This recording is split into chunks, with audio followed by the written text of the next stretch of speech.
Hello students, today I am going to teach you a very new poetry and it's called A Child's Thought. Thought होता है कोई भी ख्याल, कोई भी सोच। तो देखते हैं एक बच्चे का ख्याल या एक बच्चे की सोच क्या होती है। So at 7 when I go to bed, यानी कि 7 बजे जब मैं बेड पर जाता हूँ, I find such pictures in my head, और मेरे माइंड में कुछ पिक्चर्स आती है। कौन कह रहा है? ये एक चाइल्ड कह रहा है। सो कासल्स विद ड्रैगन्स प्राउलिंग अराउंड, और मेरे माइंड में आते हैं कासल्स। कासल्स यानी कि महल आते हैं जिसके अंदर ड्रैगन्स गोल गोल घूम रहे हैं। And gardens with magic fruits are where magic fruits are found, एक ऐसे गार्डन्स जहाँ पर मैजिक फ्रूट्स मिलते हैं। Gardens where magic fruits are found. So उसके पिक्चर्स में है कासल विद ड्रैगन्स और garden with magic fruits. So fair ladies present in a tower, और बहुत ही गोरी लेडीज यानी कि फेरीज टावर में, कोई महल में वो भी प्रेजेंट करी हुई है, यानी कि उनको वहां पर बंदी बनाया हुआ है। और लॉस्ट इन एन इंचांटेड बावर, तो या तो वो किसी टावर के अंदर ऑलरेडी प्रेजेंट है या फिर वो कोई इंचांटेड मतलब फैसिनेटिंग या बहुत ही इंटरेस्टिंग ट्री के अंदर वो खो चुकी है, पेड़ों के अंदर खो चुकी है, या फिर वो किसी टावर के अंदर उनको बंद कर दिया गया है।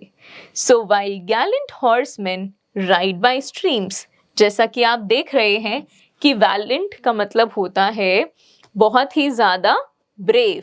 गैलेंट मीन्स ब्रेव, और वो राइड कर रहे हैं पानी के ऊपर, पानी की छोटे छोटे नहरों के ऊपर वो हॉर्समैन राइड कर रहे हैं। So that border all this land of dreams, तो ये है उसके ड्रीम्स का सारा पार्ट। क्या देखा उस बॉय ने अपने ड्रीम्स में? उसने देखा castle with dragons, garden with magic fruits, और फेयर लेडीज जो कि या तो प्रेजेंट है या फिर इंचांटेड बावर यानी कि बहुत ही ज़्यादा फैसिनेटिंग ट्रीज में खो चुकी हैं, और बहुत ही ब्रेव हॉर्समैन जो कि स्ट्रीम्स छोटी छोटी पानी की नहरों के ऊपर भाग रहे हैं। So that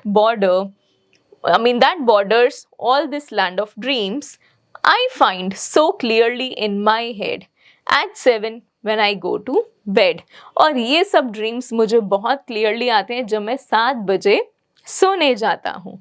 At 7 when I wake again, तो शाम के 7 बजे से सुबह के 7 बजे जब मैं फिर से उठता हूँ, The magic land I seek in vain, तो मैं उठकर उसी मैजिक लैंड को ढूंढता हूँ लेकिन सब फिजूल है।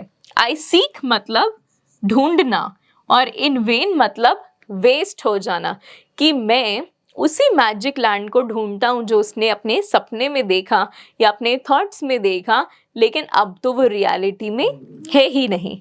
सो the chair stands where the castle frowned, और जहाँ पर एक कासल था वहाँ पर अब क्या है? एक चेयर है। तो यहाँ पर कासल क्या बन चुका है? एक chair. The carpet hides the garden ground, और वो कार्पेट है कोई गार्डन के बजाय, जहां पर गार्डन थे मैजिक फ्रूट्स के साथ में, वहां पर अब क्या है students? Carpet. No fairies trip across the floor, और वहां पर तो कोई फेरीज यानी कि कोई परियां भी नहीं है। So boots and not horseman flank the door, और वहां पर कोई हॉर्समैन भी नहीं है, सिर्फ बूट्स यानी कि शूज हैं जो कि फ्लोर पर बिखरे हुए हैं। फ्लैंक इज इधर उधर, एक जोड़ी उधर और एक पैर उधर होना।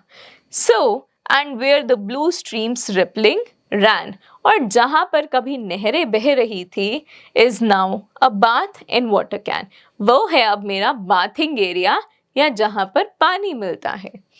आई seek the magic land in vain at 7 when I wake up again. So उसने बोला कि मैं जैसे ही उठता हूँ तो मैं मैजिक लैंड ढूंढता हूँ। सीक करना मतलब ढूंढना, वेन यानी कि वेस्ट, जैसा मैंने आपको बताया। सो यहाँ पर पोएट हमको बता रहे हैं एक चाइल्ड के थॉट्स कि कैसे वो कासल, गार्डन, फेरीज, हॉर्समैन और इंचेंटेड लैंड्स के बारे में बताता है, स्ट्रीम्स के बारे में बताते हैं, हॉर्समैन के बारे में बताते हैं जो वो अपने थॉट्स में रखते हैं लेकिन उनकी रियलिटी से बहुत डिफरेंट है. So this was our sweet simple poetry by Robert Louis Stevenson. यहाँ पर हम क्या देख रहे हैं? Robert Louis Stevenson. Now you are going to go through these word meanings and I will just let you know about the summary as well. So, the first stanza of a child's thought is about the images and stories that a child sees in his dreams while he is sleeping. तो अब first stanza में हम ये देखते हैं कि कैसे वो child अपने सपनों में सो रहा है और सपने देख रहा है सोते हुए. The second stanza is about the disappointment he feels when he wakes up and everything is normal again. और दूसरे stanza में हम देखते हैं उसकी निराशी, उसकी disappointment जो वो सुबह उठकर face करता है. So the first stanza is filled with delightful images. पहले stanza में बहुत happy images हैं. किस चीज़ की आप बता सकते हैं students? Yes. तो वो है गार्डन्स की, कासल की और फेरीज की, हॉर्समैन की. Then such as dragons, castles and all sorts of magics and enchanted towers. The second stanza tells us what the same child experiences when he wakes up in the morning. और second stanza में हम उसी child की बात कर रहे हैं कि वो क्या एक्सपीरियंस करता है जब वो सुबह उठ जाता है. So when he opens his eyes the magic is gone and the castle in his dream is now just a chair. और जैसे ही वो सुबह उठता है और रियलिटी दिखता है तो अब वो कासल नहीं बचा, वहां पर उसको क्या दिखता है? एक चेयर दिखती है. The horseman of his dreams are now ordinary boots. और वो हॉर्समैन अब क्या बन चुके हैं? बहुत ही ordinary shoes. The streams he saw in his dream are now bath and water can. और जो स्ट्रीम्स उसने अपने सपने में देखी थी वो अब क्या बन गए हैं? बाथ और water can. Then the fairies have now disappeared. और ये भी हमको पता चलता है कि उठने के बाद उसको कोई भी परियां नहीं दिखती हैं. So now I hope that you have understood this poetry and we are going to attempt a few questions based on it. So we have conceptual questions. Now take the correct answer. यहाँ पर आपको एक statement मिलेगी और उसके कुछ options मिलेंगे. So you have to pick the option which is correct. So at what time does the boy go to bed? वो कितने बजे बेड पर जाता है? 6, 7, 8 or 9. So what is the right answer? It is 7 p.m. What do gardens have in the dream? So fruits, butterflies, flowers or leaves? They have magic fruits. Yes. So when the boy woke up, what was there in place of castle? Castle के बजाय वहां पर क्या था students? Table, chair, desk और stool. वहां पर था chair. So what was there in place of blue streams? River, bath, pond और lake. There was a bath. So you attempted all these parts very nicely. Moving on, we will answer the following questions orally. यहाँ पर हम questions का answer सिर्फ बोल कर देंगे. So who is the composer और writer of the poem the child's thought? It is, can you make a guess? Can you recall? Yes, it is Robert Louis Stevenson. Now when does the boy wake up? He wakes up at 7. So what were the dragons doing? They were prowling around the castle, or they were moving or roaming around the castle. Then you have to answer these questions in detail in your book itself. Now read these lines and answer the questions. So I find such pictures in my head. So when does the poet find such pictures? So poet को ये pictures मिलते हैं जब वो सो रहा होता है. So what are these pictures? These pictures are of dragons, horsemen, fairies and gardens. So you are going to attempt the second part by yourself. Now we are going to look at some grammar parts. Now read and learn. I find such pictures in my head. Gallant horsemen ride by streams. So, in these sentences, colored words are prepositional phrases. They connect more information like place, time and direction.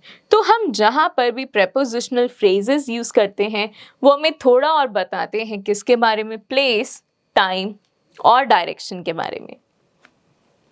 Now moving ahead, you have to rewrite these questions using these prepositional phrases. And also you can complete these sentences using the phrases given here. Now comes the word part. यहाँ पर आपको rhyming word लिखने हैं poetry से ढूंढकर in blanks में. Moving ahead, we have to make compound words.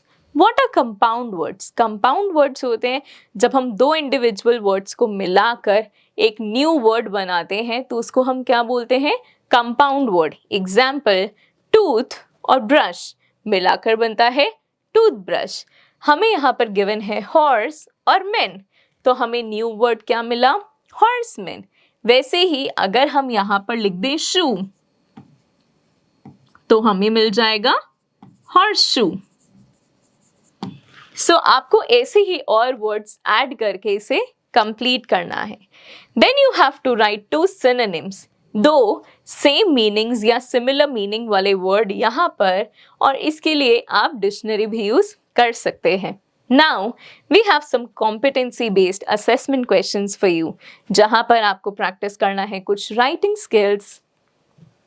And also in addition to that, think and write speaking skills and some value corner questions. So I hope you understood this poetry and would love to learn more. I'll see you super soon with a new topic. Till then, take care of yourself. Bye bye.